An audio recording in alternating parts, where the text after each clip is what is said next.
रूप 3 घंटा संवारती हो, कब होगा मैया का आरती हो।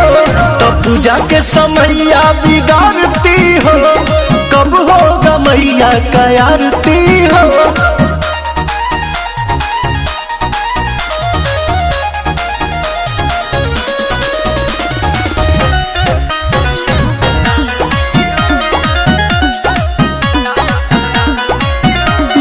फर्क है कहने या करने में, टाइम लगता है सजने सवरने में। अरे तो तनी जल्दी ना हो सकेला? जल्दी तो कर तुम मुहूर्त के बाद जाइबू, बट मूर्ति के खुलला के बाद जाइबू। कुछ बोली तो कहते शरारती हो, शरारती हो।